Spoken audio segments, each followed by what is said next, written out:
Hello, this is Esther Reisinger reporting live from the front lines of the Great War. We are here to bring you an up-close look into one of the most harrowing realities of this conflict, trench warfare. These trenches, stretching across Europe, have become homes, battlefields, and sometimes even graves for soldiers.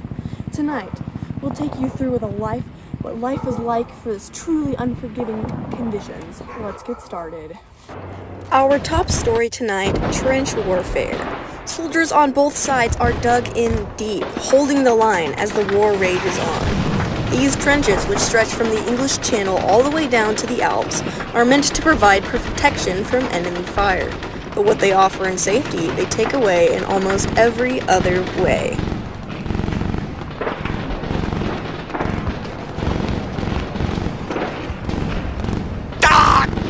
Imagine spending weeks, even months, living in these narrow, cramped spaces.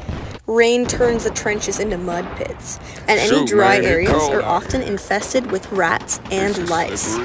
Soldiers sleep, eat, and fight here, often under the constant threat of artillery bombardment. That dude just got his head shot off. The conditions are so harsh that trench foot, a painful infection caused by staining in waterlogged boots, has become a common ailment, putting thousands of soldiers out of action. And it's not just the physical conditions that are brutal. The psychological toll is heavy too. Imagine hearing shells exploding all day and night, never knowing when the next one might land near you. Constant noise, darkness, and a lack of sleep wear these soldiers down, leaving many struggling with what we now call shell shock.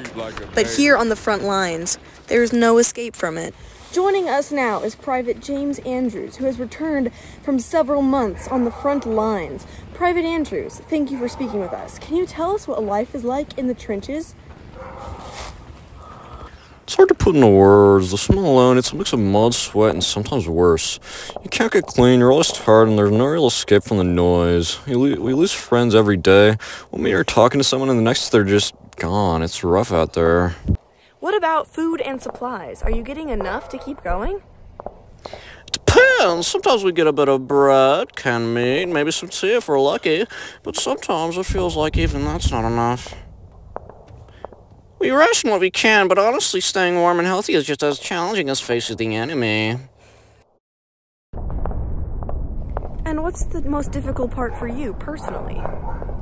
It's the waiting. Sometimes we go days without any real fighting. Just sitting there wondering when the next attack will come. It wears you down, makes you feel like you're slowly losing yourself. But we stay strong for each other. We don't have a choice. And there you have it, straight from the front lines, trench warfare as brutal as it sounds, testing some of the only physical, but also the mental endurance of every soldier.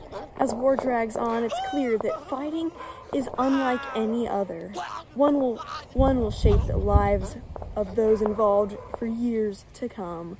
We can only hope for peace to come sooner rather than later. For World War I Live News, this has been Esther Reisinger reporting from the front lines. Thank you for joining us, and keep those brave soldiers in your thoughts. Stay safe, and good night.